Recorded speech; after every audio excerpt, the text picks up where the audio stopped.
Hello, everyone. Good morning, good afternoon, or good night, or whatever ungodly hour you find yourself watching. Listening. It's the first time I fucked that up. Uh, we are the Bards Against Humanity, here to strum your lute and absolutely wreck your ear holes. So prepare for a podcast that hits harder than a nat one in bed, because we're coming in your ears. That's right. I'm Leo. Hello. And I'm here with Dan. Hey. And I'm here with Josh. He's back Hello. again. I'm back again. I'll be more positive this time about the class. Thank you. That would be great. Bit of positivity. We've already got Dan fucking up the intro. We need some positivity. Yeah, and can I just bring it back? Did you almost say hit Leo? Anyway, today we're gonna talk about two of the subclasses of the Druid. We're gonna talk about the Circle of the Land subclass and the brand new Circle of the Sea. Ooh, Atlantis. Good movie, good animated movie. Such a shame about the sequel looking like absolute dog shit though. I didn't even know about a sequel. Yeah, it does. It does not look like it's made by the same people. It looks like it's made by the same people's children. It is not well animated or scripted. Nepotism in Hollywood, people. Yeah, you know what? Still did better than Snow White, though. I don't think I've ever seen the Atlantis movie. What? Yeah, now that I'm thinking about it, I don't think I've ever seen it. We're stopping the recording right now. Go and watch fucking Atlantis. Yeah, I'll do my research and I'll come back. I'm sorry, guys. Sorry. Yeah, man, it is. It's finally like 90 minutes. You don't have to spend 2 hours to attempt to enjoy a movie just to find out you need to watch an extra hour to enjoy it. No, it's a great animated film. It's Disney that makes it, isn't it? Is it a Disney movie? I can find out. I can find out. Yeah. No, it is Disney. It is Disney, and it's just a great. It's a great movie. Watch it. You'll enjoy it. Everything's great. Okay. I got some homework already. I like it. Exactly. Yeah. And before we do continue, I must reiterate, because I keep forgetting that we've never said this within our fighter episodes. This is, of course, the subclasses, base classes, and comparisons from the new player's handbook and the old player's handbook for Dungeons and Dragons 5th edition. It's great to get a real proper introduction to our whole series in episode 5. You know, you built up a bit of mystery. Yeah. Like, there was a bit of, suspense. We've abused the concept of coffee and Jaffa cakes before we introduce what we were talking about. We introduced the concept of sponsorships before we introduced what we were talking about. Sponsorships are important, man. Keeps the non-existent money flowing. You know what I'm saying? Oh yeah, it keeps that Monopoly dough rolling. Anyway, so the first of the subclasses that we're going to talk about today is the Circle of the Land, which I can probably fairly assume was the least liked Druid subclass before, if I remember that correctly. You are 100% correct. It just was not liked, and I can see why. I could not have phrased it better. I was doing the research for this class because obviously I don't do Druid, I do Fighter. But researching this is a clusterfuck of mediocrity. What do you think, Josh, is our Druid expert? Well, before I get on to the new edition, seems how we're just absolutely ruining the old edition. Yes, 100%. The Circle of the Land in the old 2014 edition was, in most people's opinion, the worst subclass. I would go as far as saying one of the worst subclasses out of all the classes, not just Druid. You really got like nothing for your buck. Your buck meant nothing. It was just like, I don't know, like the change they made with the new edition kind of, like, I think twist the knife as to like how bad it really was. For example, like in the old edition, you had to pick like what type of terrain you were from, and then based on that terrain you get like spells, whatever, but you're locked into that. Whereas in the new one, you can switch it out. You can, depend on where you are or something, like depending on what flavor you wanted to use, there's already more option, and that's just straight away. Yeah, I don't think I've ever met anyone who has talked to me about a Circle of the Land Druid that they used to play, ever. Yeah. It is safe to say that their lovely, lovely bonuses that they get straight away already outweigh what they used to be. Like you said, with the ability to change based on your needs where you are, you can flavor it so that after a long rest, depending on where you are in the world, you just change anyway. You can flavor it that way if you really want to. Changes the spells you have access to, and especially in the new ones at later levels, it changes it changes the resistances you have access to. It's pretty cool. Now, while there are only 4 options, I feel like that's a lot nicer, because sometimes less is more, and I feel like in this regard, it really does tend to help and lower the perceived difficulty curve of what a druid might be for a new player. Because I know from me before, a druid was one of the classes I was intimidated by because of the sheer amount of stuff they had. For a new player, it's so intimidating. Like in 2014's version, there's 8 different circles, and I've already chosen the one subclass, and in that subclass has 8 different options. And how much of a dick would you sound? Like, oh, but I'm the coast druid. Ooh, fear me, I bring you life jackets and surfing. You're the dude bro of the druid world. Yo, dude, you gotta catch these waves, man. I got water breathing at level 5. Yeah. But I can only make you catch these waves at level 7 when I have control water.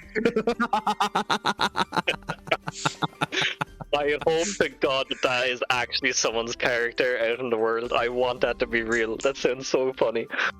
Hey, if and unfortunately, they won't really have that option with this subclass. Yeah. Hey, technically, you can argue that flavor with the tropical land.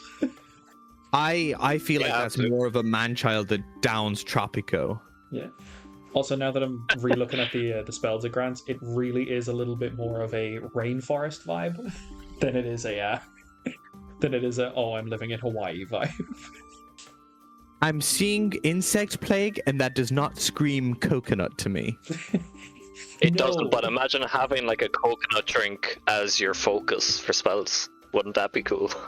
That would be tropical, man. Also make you seem like an alcoholic, but that might just be me. I get it. I see it. That might work. There might be an artificer who can make drink in the party, Or just steal from the steal from the water skin of the Way of the Drunken Fist Monk. So, as you can tell, as we've kind of been hinting at, they have massively changed the Circle of the Land spells and what they're attached to. I don't think there's actually any of the previous 8 that managed to make it into the new 4, as we now have Arid Land, Polar Land, which sounds way more stupid than Arctic Land, but I don't know, Temperate Land and Tropical Land. Well, I think they were going for more of a, with the polar vibe, that Arctic is, one of the 2 poles. Because, it was Arctic and Antarctica. Hey, do you know what? Finally, here's a fun fact for this podcast. Arctic and Antarctica, right? Arctic means bears are present. Antarctica means no bears present. Little fun I did not know that. There. Yeah, and now Polar Land just means that's where the polar bears live. Do you know what? Do you know what's even worse? I don't even think that's the case.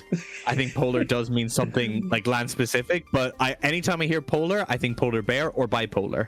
I think of the Polar Express, me. but we are 2 different people. Oh, really? Yeah, 2 way different train of thoughts there. Yeah, because I love that movie, and whenever the Hot Chocolate song comes on, I just do a little happy dance. The Hot Chocolate song?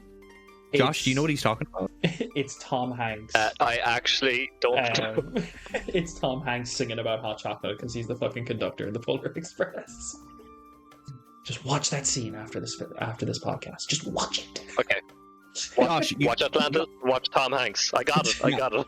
Yeah, you're getting homework tonight. I fucking expect it to be done, and I need receipts. I'll stream myself watching the movie too. How about that? You know what? Yeah, Discord watch party. Oh wow, wildly distracted. We're better than usual. Um, oh god, wildly distracted. We're just in a giddy mood today. That's why.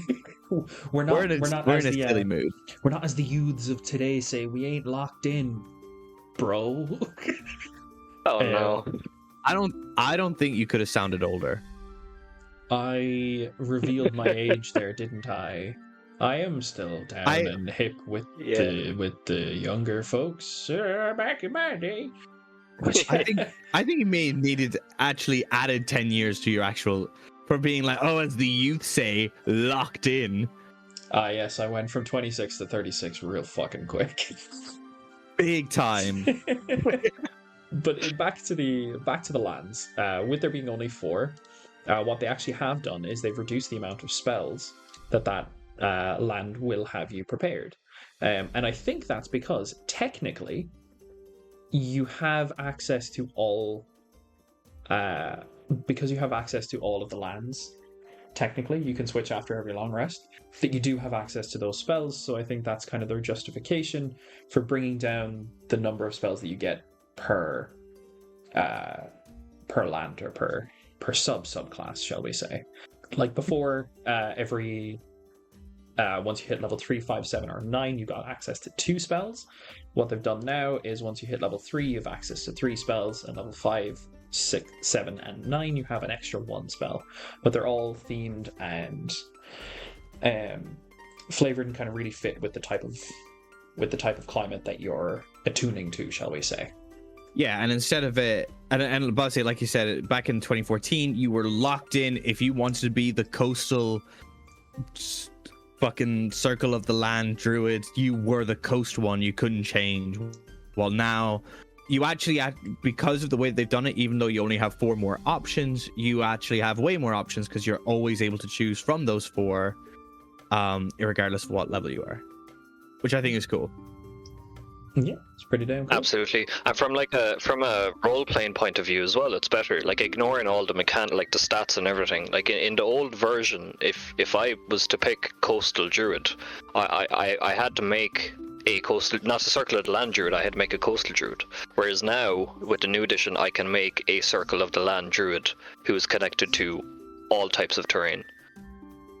So it opens a lot of doors now for people who want to take that subclass. Exactly. You're now actually a druid of the land, not just one particular biome is mine and mine alone. Don't step on the beach because that's my beach. But now you have the arid, you have tropical, you have temperate, and you have polar. So you can. You really does fuel to the fact that druid, get their magic from nature, and you can attune to the specific part of nature you want to be part of. And if you just like sticking with that one and you want to flavor it that your magic purely comes from the polar regions, stick with it, go with it. And Josh, as you said, for the role-playing aspects are incredible. If you want to play it like how the old druid was and you don't want to switch your subclasses, that's absolutely fine. I don't see the fucking point in staying just with the one, but for flavor reasons, I can totally justify it. And we all know Josh loves a little bit of roleplay. It's very important for him. Oh, 100%. What's life without a bit of roleplay, right? In all aspects. Boring. And funnily enough, the arid land druid gets fireball prepared while they're attuned to this particular land, and the wildfire druid does not. Which will always be fucking funny to me. Feel bad for the wildfire druid, because I really like that subclass too. They had fireball in the UA. I don't understand why they took it out. I'm still salty about it. I'm not even the druid player. I'm salty on behalf of the druid players. Yeah. Well, maybe if they make, because as far as I know, that they didn't bring that over to the new edition yet, right? Not yet, but as far as I know, all of them are backwards compatible. So. Okay. Well, hopefully, if they bring it forward officially, they might correct their mistake and give us fireball. Everyone deserves a fireball. Just give it 10 more years. Honestly, if if someone at like my table decided they wanted to play a wildfire druid, I'd say fuck it, just give them fireball. They deserve access to it's fireball. Only fair. It's only fair. If your wildfire spirit can fling flaming feces at someone and you can't, that just seems unfair. Also at level 3, we'll saunter away from feces flicking and go back to level 3 Land's Aid. Bringing up of what you've been talking about in previous podcasts as a magic action, which is a brand new type of phrasing that they're using, which I think everyone, including the DM, does appreciate. Yes. Yes, I do. You can use one of your wild shapes and choose a point within 60 feet of yourself. Vitality giving flowers and life draining thorns appear for a moment in a 10-foot radius sphere centered on that point. Wow, that was a weird sentence to say. Didn't think I'd read that today. Each creature of your choice in the sphere must make a Constitution saving throw against the spell DC, taking 2d6 necrotic damage on a failsafe or half as damage on a successful one, and one creature in your choice in that area regains 2d6 hit points. With the damage and healing increasing by 1d6 when you reach Druid levels 10 and 14 to 3d6 and 4d6 respectively. I feel like that's quite a bit of damage for level 3, especially considering you will have also access to like Misty Step, Acid Splash, Ray of Frost, obviously depending on which land you wish to wake up in today.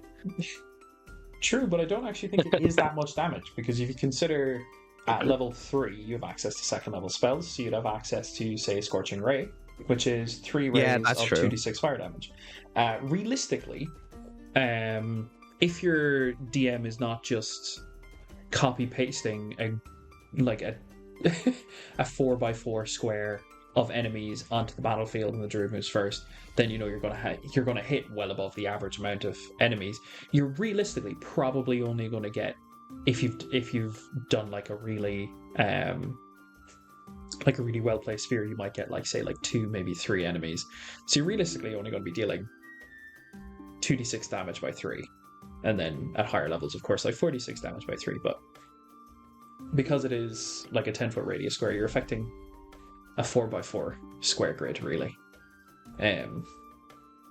So like you can potentially dish out a lot of damage, but at the same time, you can kind of, if you need to get your, say, like your fighter doesn't have access to their second wind anymore, and they really need an extra boost, you can plop it down on him and the enemy that he's currently engaged with, and you can take down some of the enemy's hit points and bring the fighter up a little bit as well.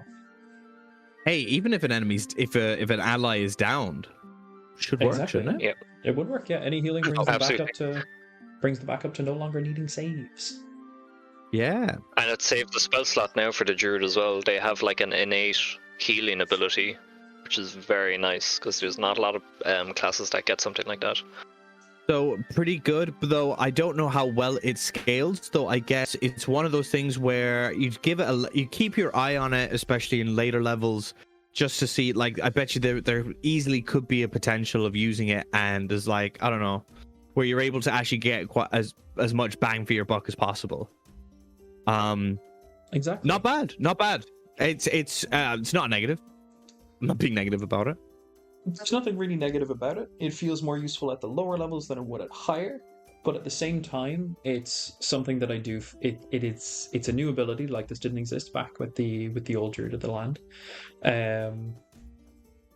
but it does something that a lot of classes didn't do before, and that was give alternate uses for your class specific resource. And for Druid, that was Wild Shape. And beforehand it was like Wild Shape is only for your transforming into the beast shapes that you know, but now it's like, oh, I can use it to make nature literally bloom for a moment, harm my enemies and heal my allies. And especially like what we talked about with the fighter previously, Leo, they gave Second Wind an optional another use as well, that once you've used it you could move your movement speed without provoking opportunity attack, and it was great. What do you think, Josh? Yeah, I was just about to add to that. On top of all that, like we covered in the last episode with the base class features, Not only is there another use for the wild shape now, but also they've given all the druids in the base features ways to get your wild shape back, which means you can kind of juggle between. It's not a one and done thing with this feature now, because you can get your world shapes back. Now that's only at level 5, granted, and this feature's at level 3, but later levels, you should, if you manage your resources, always have access to this feature. So I think early on it's a good like little burst of damage and healing. I think later on it would be a good kind of last resort to heal your allies if they're down. Like level 14, 46, I don't think is a lot. No, but it's No. if you know your member of your party is like fairly close to just kicking the bucket entirely, it's just one way to bring them back into the game. Especially if, say, like your cleric is moving just after you, you bring them up, the cleric brings them up further. Or like any 100%, other class that has some sort of healing ability as well. I won't say it's necessarily a very bad ability. It's a pretty good one. It's a solid ability. The one change I'd like to see them make to it is, instead of necrotic damage, I don't see why they didn't tie it into whatever land you are that day, because that's kind of the team that they're following. But they kind of dropped it with this feature and just decided necrotic instead of going, oh, if you're, I don't know, in the tropical land, you're doing poison damage, or if you're in the, I don't know, the polar land, you're doing cold. You know, I feel like that would make a bit more sense. I actually don't mind it, because obviously with very much with the description of it, because you're healing and you're taking life away. I was about to say, I read it first and I would very much dislike the fact that it was necrotic. Why not make it fire, cold, lightning, poison, depending on which one you chose? But it does make sense within the ability itself. So I'm giving it a pass regarding that. Yeah, this was great. Yeah, it says life draining torn, so it makes sense, right? Yeah, but I'll say, but it's only within the sense of its own ability rather than the outer sense. But I actually think, Josh, you touched on something really interesting, because we clocked it quite a bit on the fighter in the last kind of 3 episodes. And I assume, you know, we'll see it in future episodes, where they are taking your class's kind of extra resource and they're pushing it to its absolute most. And we get to see it here super early for the druids with their wild shape, on how they're, and I can't wait to see how they'll keep. I assume they'll keep doing it. I'll be shocked if they don't. That you don't just use your wild shape for your wild shape. Yeah, and it's pretty damn close to like the druid's 5th level ability, Wild Resurgence, which gives you once on each of your turns a wild shape if you don't have one, by expending a spell slot. But you which as far as I'm concerned, like it's still really good. So technically you could use that once a turn if you really wanted to, which is pretty cool. Moving on to level 6, before you'd get Landstride back in 2014, which I don't even know if I really want to go through, because it could not be more pointless in my opinion. Before moving through non-magical difficult terrain didn't cost you any extra movement, and you had advantage on saving throws against plants that are magically created, like Entangle. Nice job. Now, Yeah. now we have natural recovery, where you can cast one of the first plus spells that you've prepared from your circle spells feature without expending a spell slot. But you must finish a long rest before you do so again. And in addition, when you finish a short rest, you can choose expended spell slots to recover. The spell slots that you can is a combined level or equal to less than half your druid level rounded up. And none of them can be level 6 or higher. For example, if you're a level 6 druid, you can recover up to 3 levels worth of spell slots. You can recover 1 third level spell slot, level 2 and a level 1, or 3 level 1 spell slots. And once again, that feature as well as you can't use again until you finish a long rest. Lots of words. I love it. But way better. So way much better. That Yeah, I would I love it so say much. is an incredibly strong ability to have. Just number one, being able to cast a spell of level 1 plus that's attached to your druid circle is crazy. And I don't think, based on what I've read so far, that any other class gets something quite this impactful or powerful this early.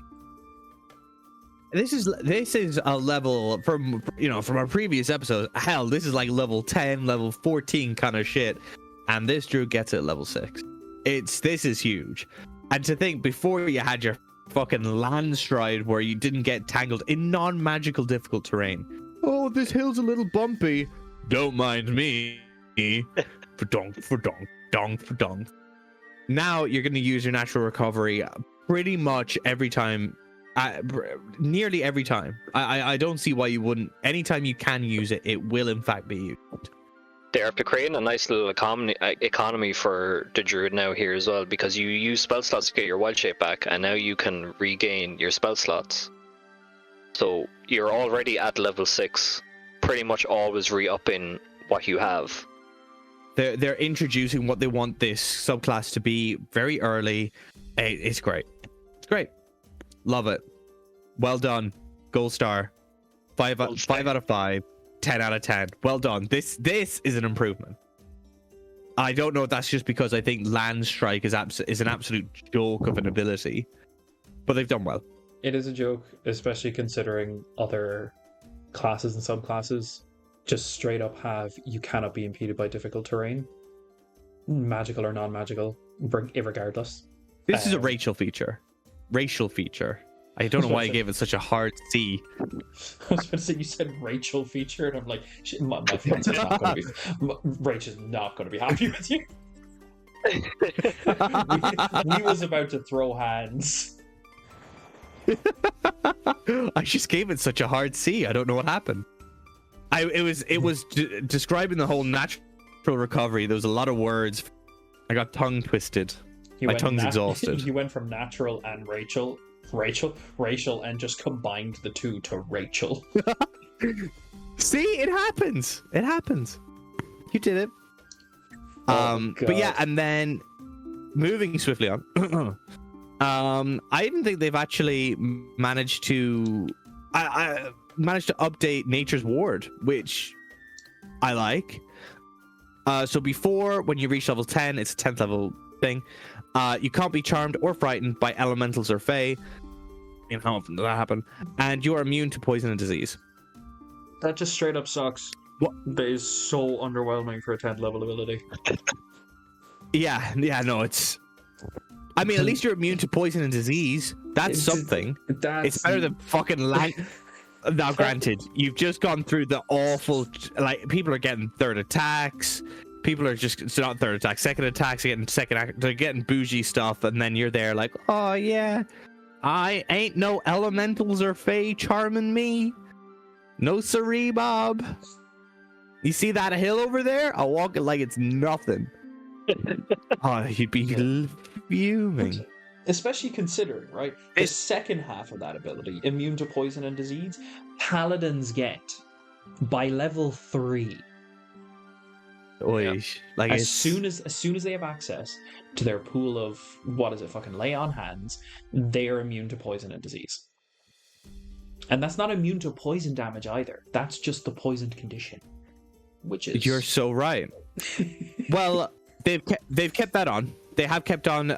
Diseases can still follow you for the 2024 rules. But you are immune to the poisoned condition. But you do have resistance to the damage type associated with your land choice in the circle spells feature, like the arid, polar, temperate, tropical, being fire, cold, lightning, and poison, respectively.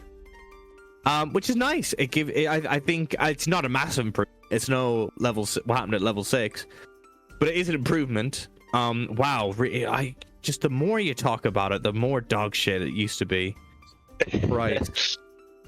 I think the best thing about this version of it is the reason Druid survived for so long and did so well in the old edition is because of the old rulings for wild shape, where you take on the form's health, whereas now it's temporary hit points. So I like that they're giving the Druid here a bit of protection, because they're gonna need it. So yeah, any little bits of protection, any resistances or immunities to stuff, I think is great for them. Yeah, resistances and stuff, they are quite good. It's always nice to be able to just say, it's like, oh shit, yeah, I'm going to shrug off half the damage that I'm going to take from this. But I do also think it's not an amazing ability to get it by level 10, especially, Leo, what you're saying, considering what natural recovery was. But it's still, it's solid, middle of the road. You can never go wrong with a resistance. Yeah, Sorry. Go for it. I'm sorry, baby. I'm sorry. I didn't mean to hurt nobody. You said it's so sad. It's especially considering that resistance is interchangeable. Yeah, do you know what? I'm thinking about it now, and it's if you are taking fire damage, the more they're more likely to be fire resistant as well, especially at level 10. So do you know what? This is only granted the fucking original Nature's Ward is fucking dog shit. That's 1 out of 10. But I think this is only like maybe a did someone want to interject and maybe make it a 2? Because I'll fight you. No, I said boo. Well, yeah, I would have been happy with the older version of Nature's Ward if they made that something you get at the start of the subclass. It's not because, a 10th level feature. To be fair, yeah, it was not a 10th level feature. But to be fair, not being able to be charmed or frightened. Now, unfortunately, it's so situational with just elementals or phase. But not being able to be charmed or frightened could be game changing, depending on what encounter you're against. I think if they got rid of by elementals or fae, and that was the new one, that would have been huge. Because that takes off 2 really big conditions that can really fuck you really quickly. But they didn't. So it's yeah, just at level 10, it's not great. It's not dog shit, but it's just quickly in the new edition, if they made the natural recovery the level 10 feature and the Nature's Ward the level 6 feature, I don't think there'd be any problems. Yeah, I wouldn't blink an eye. Yeah, actually, to be honest, I really do think that natural recovery and Nature's Ward should have been swapped. Because especially considering, I think it's level 7 or 8, I think, just considering with like the Drake Warden Ranger, is when you get your resistance there. Because they gain resistance depending on the Drake spirit that they have, the damage type associated with their Drake spirit. Because I think it's their bond upgrade that they get. I should know what the ability is. I fucking love that class. But they get their resistance associated with their chosen damage type by level 6 or 7. So, to me, from what you said, yeah, I do think Nature's Ward natural recovery should be swapped. But no one's going to complain about a huge power boost at level 6. Yeah. I think if you did a survey, no one's gonna give you no. We want the cool thing at level 6, please. Yes. What about this shit at level 10? No, don't worry. We'll have the cool thing for 4 levels before that, so we'll be fine. And then level 14, we have Nature Sanctuary, which once again has kind of gotten a little tweak, unless I'm dyslexic. It's got a big fucking tweak, man. It's almost entirely different. Yeah, it's a whole new tank. Yeah. Beforehand, it was specific on beasts or plants that attack you because nature is hesitant to go anywhere near you. When a beast or plant makes an attack against you, they need a whiz save, and if they don't pass it, they choose a different target for the attack. Or it just misses. And on a successful save, the target is immune for 24 hours. How often at level 14 are you going against plant or beast type creatures that are attacking you? That's usually the early game. I'm not gonna lie to you. I kind of read that like 3 times and thinking maybe I'm reading something wrong. Hence the dyslexia. No, you read it correctly. It's just that bad. Like at level, man. Whoever originally wrote the Druid Circle of the Land subclass just hated it. They were He smoking was what so they were growing, done. man. They were smoking what they were growing. Nah, if they were doing that, then they'd be cooler. Like this is horrendous.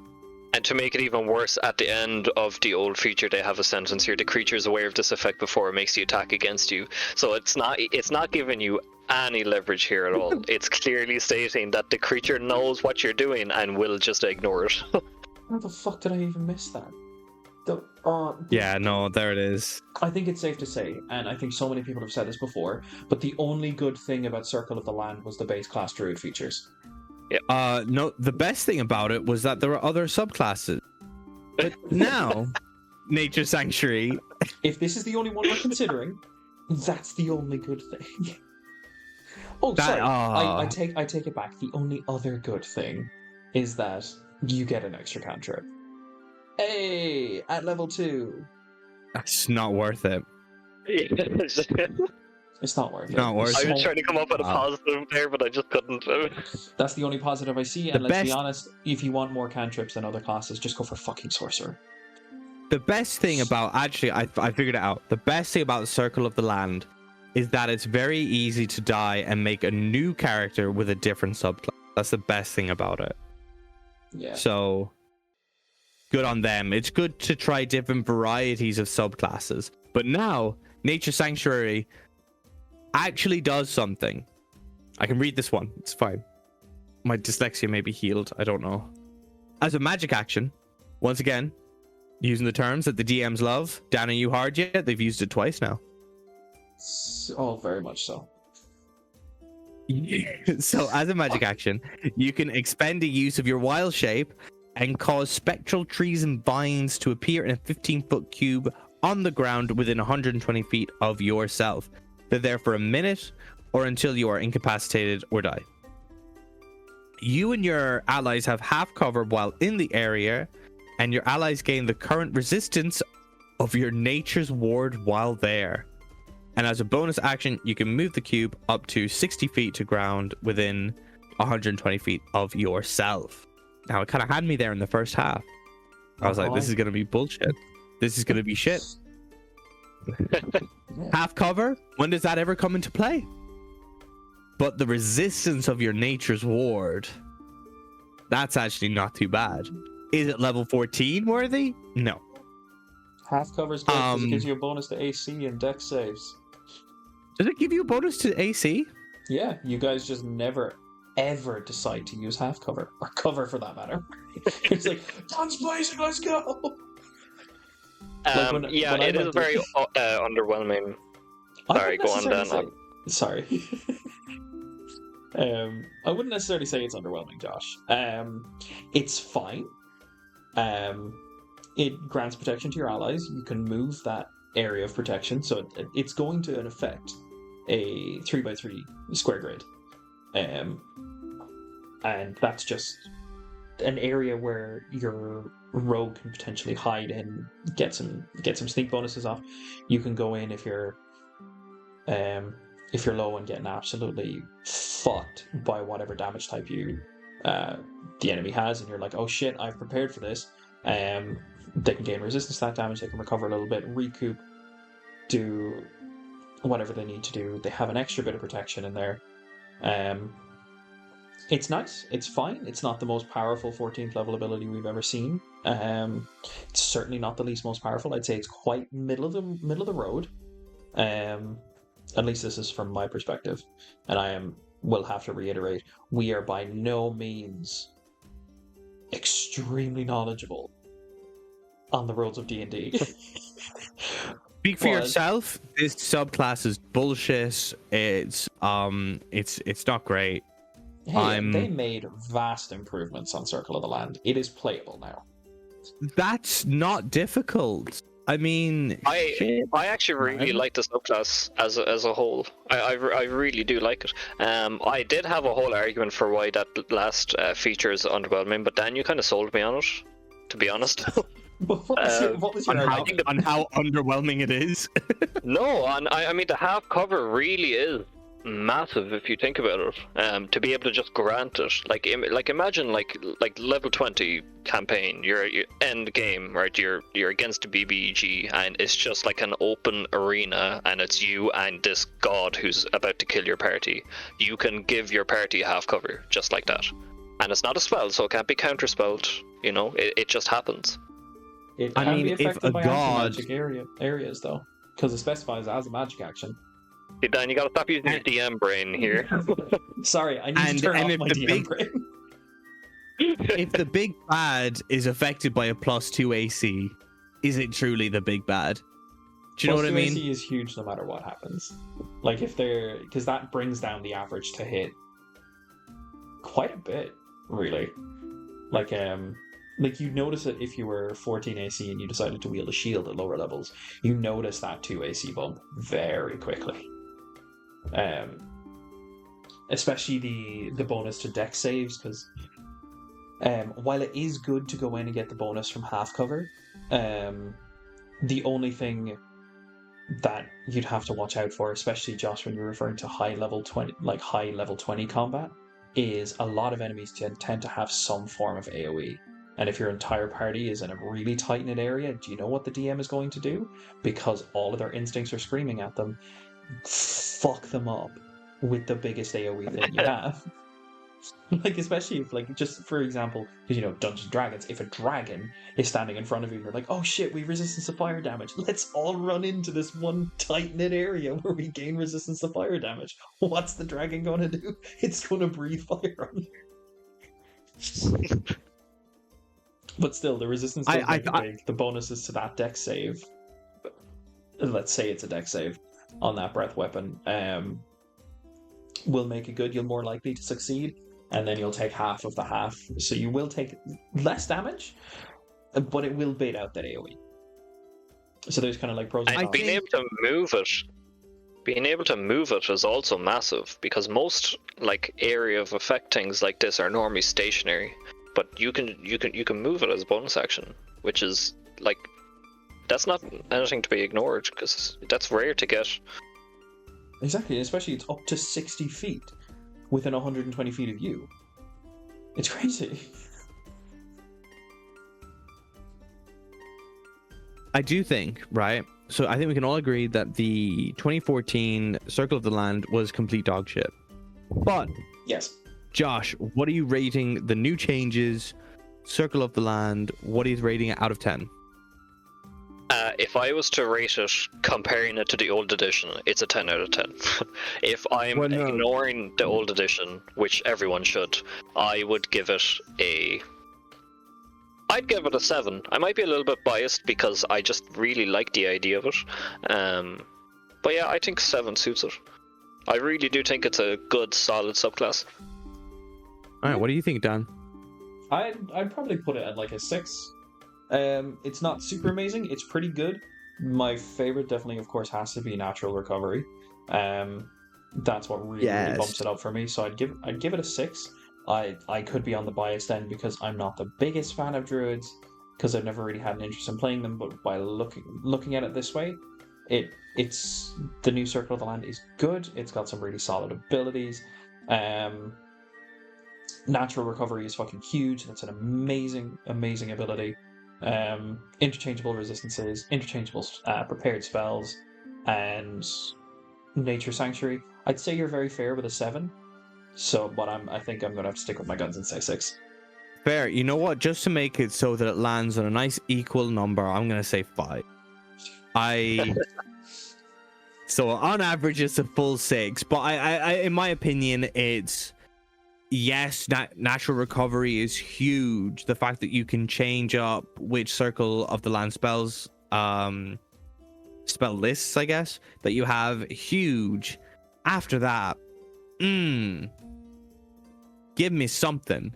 Granted, the 2014 version didn't have anything going for it really, except for coastal and swamp where you could be Shrek. Is about all I have.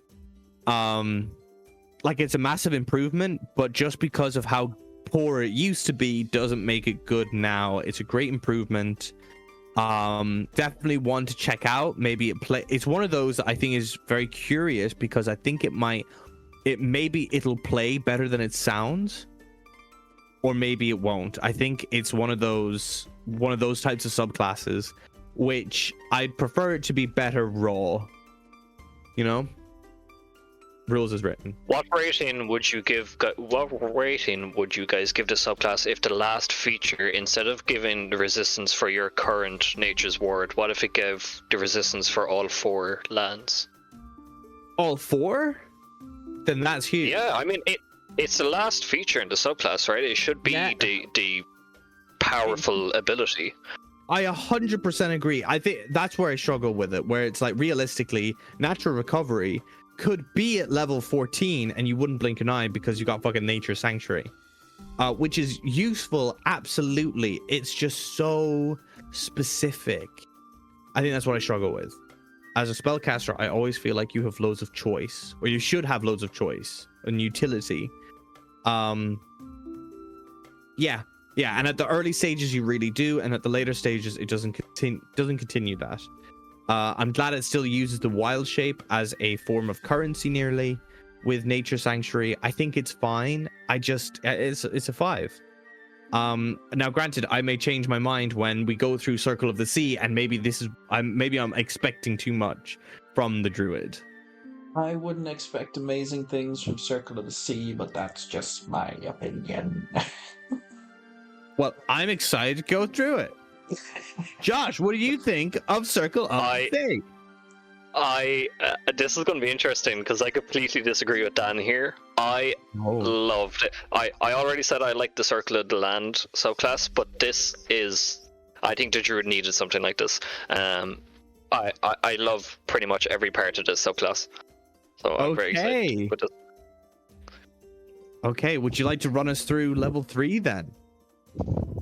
Okay, so first of all, with the spells, you just get one set of spells. Unlike the Circle of the Land, where you pick your land and you have different spells than that. You just get one set of spells, which I think is fine.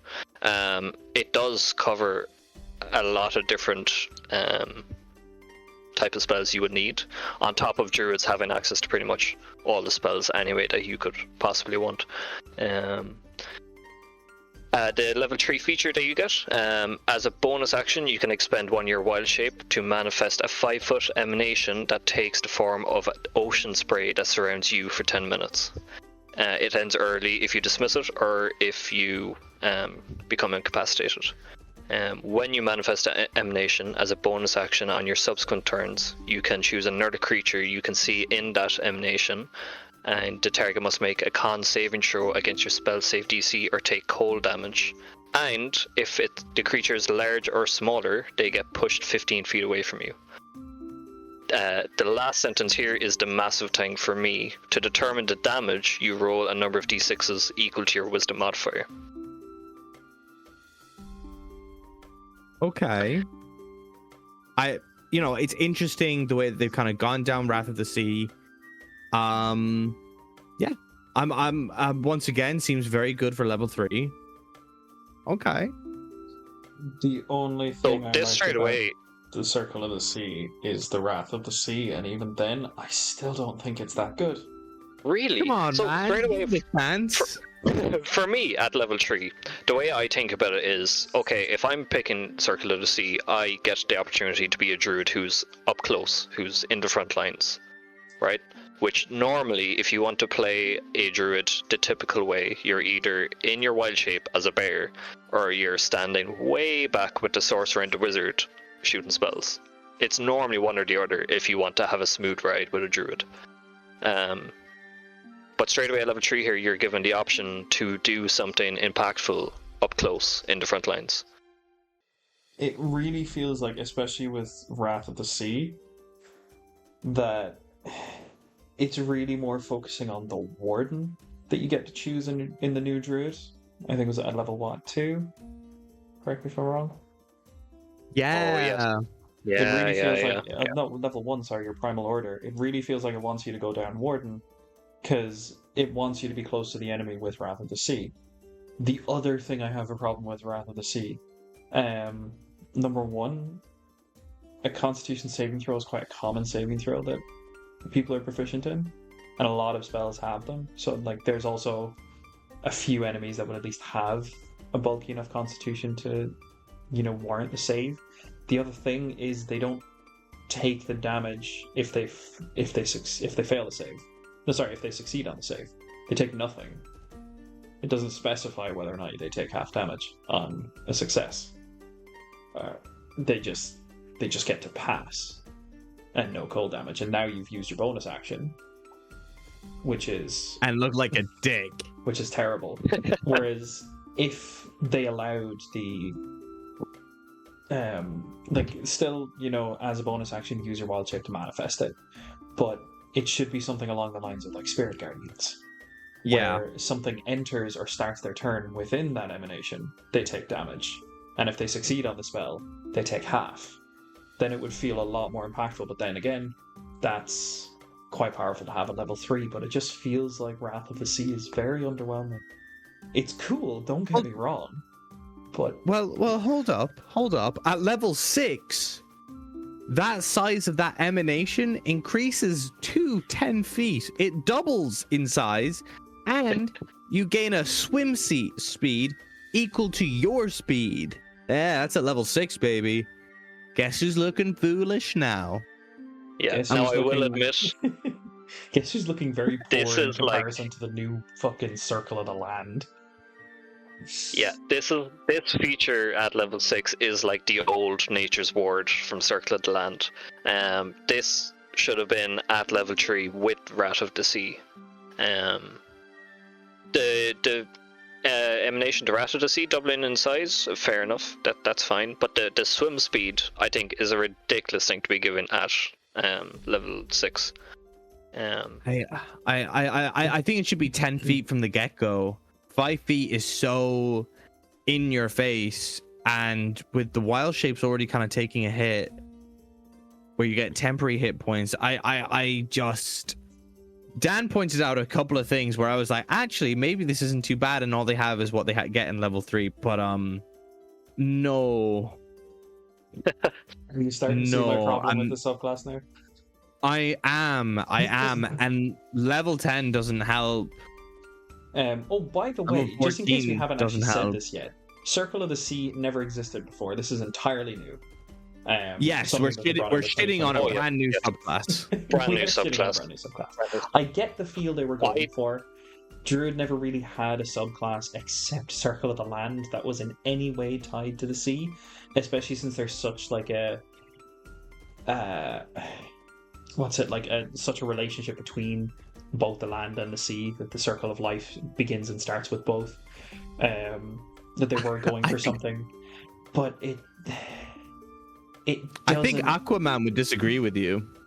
I think there's a big difference between the land and the... I think if Aquaman saw the subclass, he would actually be horrified. I don't know. I mean, I think at level 10, I think the subclass comes to life fully. All right. What happens at level 10? At level 10, you gain a flying speed equal to your regular speed, which I will get into in a second. Also, on top of that, you have resistance to cold, lightning, and thunder damage. Now, resistances first.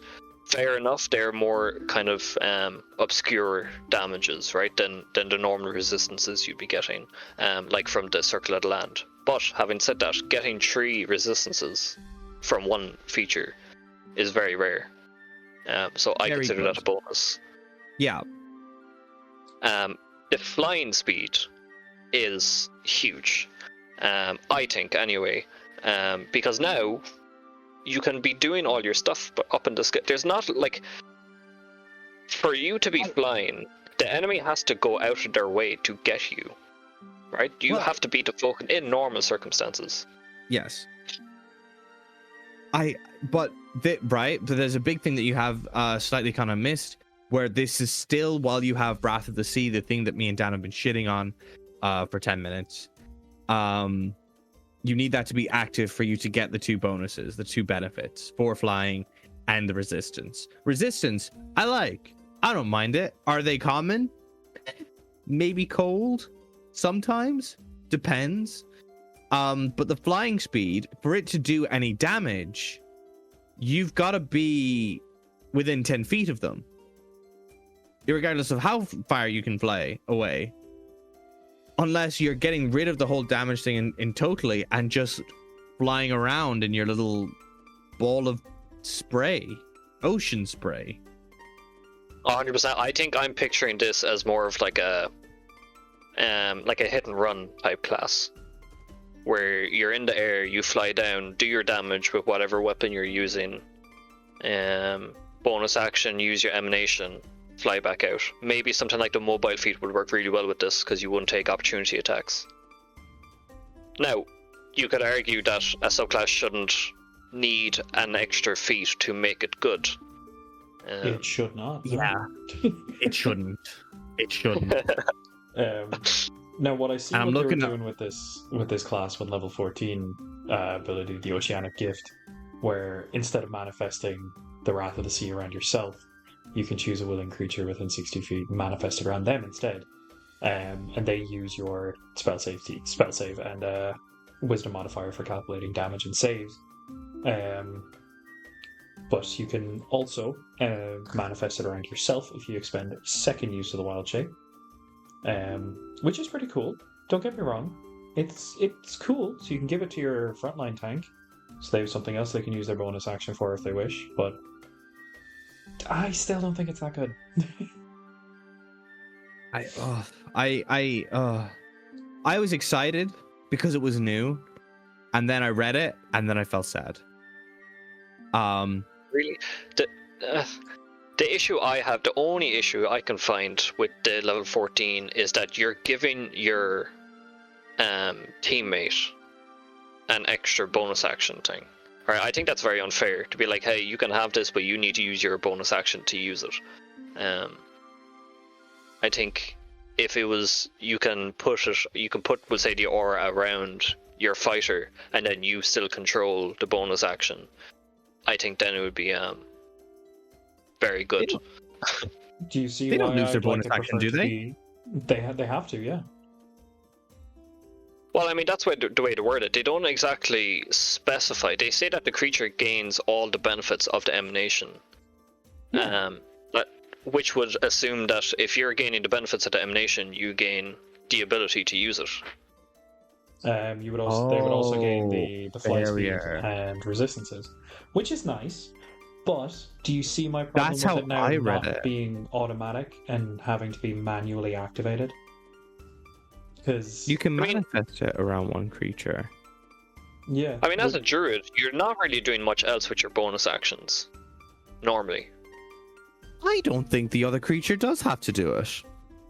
They do. I'm looking at the wording very carefully, because it's like, instead of manifesting the emanation of Wrath of Sea around yourself, which is a bonus action for you, you can manifest it around a willing creature. So then Yeah. that emanation just goes on to them. They But gain if you the want to cast it on yourself as well, you can expend 2 Wild Shape. Yeah, the way I understand it is you give them all the benefits, so you don't choose when you want to activate it, because you have to, as a bonus action within your emanation, but it's not your emanation anymore, it's theirs. So what you've done is you've given your ally another use for a bonus action, which if they don't have anything to use in their bonus action, great, fantastic. They have fly speed, they have resistances, and they have a potential damage option out to 10 feet. But they are the Okay. one that has to choose to activate it, because it uses the only thing it uses is your spell save DC and wisdom modifier to calculate damage and saves. But they still are in control of the bonus action. Do you know what? I understand you're the DM, but I actually disagree. Now, granted, does it make it superbly better? Not massively. Like we said earlier, the resistances aren't great. The fly speed is cool, but mobile would really get the most out of it. So, and not everyone's gonna go for something like mobile. Yeah, this is a 4. This is a 4. I think the biggest attraction for this whole subclass, presuming that you're not leveling up, right? You're building a druid and you're level 14. You have all the features of this subclass. Yeah. You get the conjure elemental spell always prepared at level 9, right? Now, I don't know if you guys know, but when the new edition of the 2014 rules, I would argue Conjure Elemental is the most powerful spell in the game, ignoring 9th level spells. The reasoning for this, I will just quickly go through it. You basically choose a damage type, and whenever a creature you can see enters your space, whenever a creature enters that space, they take. Oh, I'm looking at the wrong spell. Sorry. You are. Never mind. I'm looking at the wrong spell. It's Conjure Minor Elemental I'm thinking of. Yeah, no. Though to be fair, this one's actually not a bad one. But I'll say, is it the spells that will get the Circle of the Sea of 5? Maybe. Because the Conjure Elemental, you conjure an elemental spirit. You can choose between different damage type: lightning, thunder, fire, or cold. You can force a creature to make a dexterity saving throw. If the spirit has no creature restrained, on a failed save, the target takes 8d8 of the spirit's type, and it can at the start of each of its turn, the restrained target can repeat the save, and on a failed save, the target takes 4d8. On a successful save, the target isn't restrained by the spirit. It doesn't say that it's gone. Yeah, I think it just lasts, right? It lasts, which but means it seems like it's locked in place. Yeah, it's locked in place. Yeah, it was So, Conjure like, that's Minor not- Elementals I was thinking of. Apologies.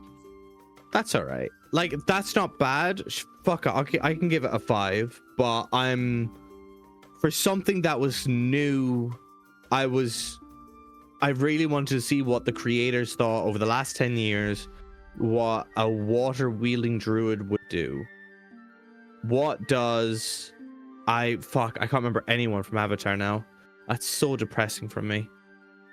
What can the Water Nation do? Unfortunately, it's just not enough for me. My dick's not hard to play druid, is where I lie on it. In the words of Aragon from a terrible movie, I expected more. Hey, I it's personally mediocre. am going to give it a 3. Wow. I was so excited when I saw the new Circle of the Sea, and from some of the subclasses I was reading about, say like Sorcerer and Ranger, and Fighter especially, because I knew that they got big buffs, that I was expecting more, especially from a newly created subclass within the new updated rule set. I was just very underwhelmed. Wrath of the Sea, I can see myself playing around with it for enemy abilities, which you guys saw over the weekend. Just as a subclass, I'm gonna have to stick with 3. Well, you guys are gonna hate me, but I'm going to give this subclass an 8. Whoa. I'm calling Okay. bullshit. I know. This is just Druid bias. I okay, how about this? I will promise you guys, I will make next time we're doing like one of those one shots where we're running level 20 characters, I will make a full no multi-class, I will make a full Circle of the Sea Druid. And we'll see. And I will How about promise this? you will feel as underwhelmed as I do right now. And you will see I nearly that feel Wrath like of the going Sea is only useful at level 10 for you. Yeah, no, I'd nearly build maybe like a champion fighter to level 9 or 10, and me and you would go mano y mano, and druid level 20, champion fighter level 10. I just think the champion fighter comes out on top, and Really? it's Say the that when it's a worst 10 fighter subclass. Say it when that's a level 10 v level 10 and the druid has a flying speed and you're stuck on the ground like a little pussy. Hey, fair enough then. You know what I mean? Yeah, I just think Take considering mobile. the Druid. Yeah, I mean, you take mobile. I mean, considering the Druid is also, ignoring the subclass, a prime spellcaster. You know, all the way from 1st level to 9th level spells. They have all the crazy features of the base class, which we went over. I just think you could pull off some really interesting builds with this subclass. I can see Wrath of the Sea being useful especially within a wild shape, I suppose. It's putting all your eggs in a basket that's not very sexy basket. No. You're putting all that eggs into a decaying fucking basket, and you're like, oh no, trust me, it'll fill up. It'll be cool. I actually, do you know what? I'm changing mine to a. I realized I gave the Circle of the Land a 5, and that just seems mean. I'll for them to be ranked the same. For Josh to go 8. Hey, you know what? If you prove me wrong between episodes, I will apologize. 100%. Okay. Yeah. Deal. You have that apology from me, but it's got to be above mediocre. Do you know what? Absolutely. I'll send a text into the D&D group. We'll do another one of those one-shot things where you fight the big bads from the current campaign that you're gonna face later. And if you want to build the Circle of the Sea Druid, be my fucking guest. Yeah. However, I still think you're gonna be underwhelmed. Well, we'll give it a go. I mean, the best way to test these things out is to put them into practice. Exactly.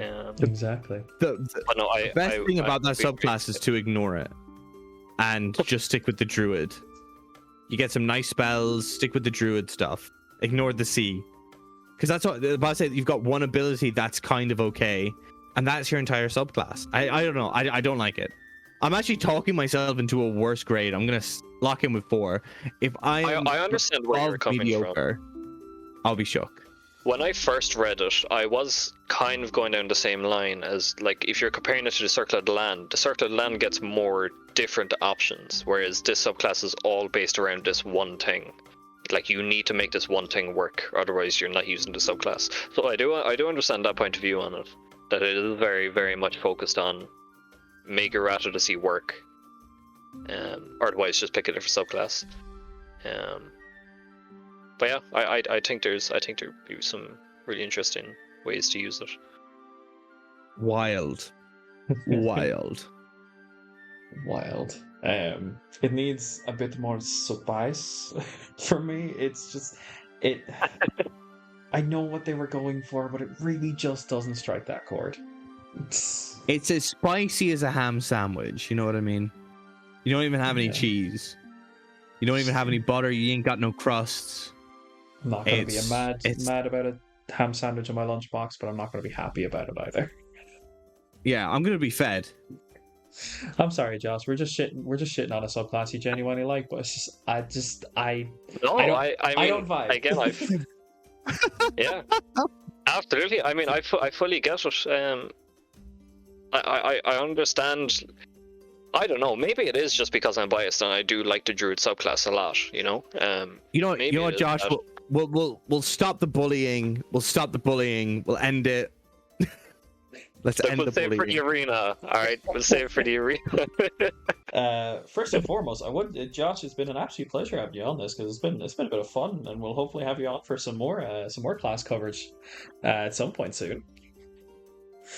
Yeah, absolutely. I will talk about D&D for the rest of my life if I was able to. So would I. But I didn't mean to sound so sad about that. I genuinely love this game. Yes, that doesn't sound like you have a gun to your head. No, I love it. I love it. But yeah, I suppose that brings us to the end of like the Druid coverages. And until they bring out more subclasses, I suppose we'll leave Druid in the proverbial dust for a while and continue on with some more subclass coverage. No idea what we're going to do next, but we can sort that out in between. Dan, you're going to want to edit that out, because we're going to have 2 more subclasses of the Druid next episode. Oh my god. Oh yeah, we're going through the other ones, yeah. Next episode, we're going to go through the Circle of the Moon and the Circle of the Stars. But for today, dear listeners, it brings us to the end of another session where the dice are hard, the jokes are harder, and our standards are at an all-time low. If you enjoyed this chaos, be sure to follow and subscribe, and if not, at least we finished, even if you didn't. Goodbye. Adios, motherfuckers. Bye.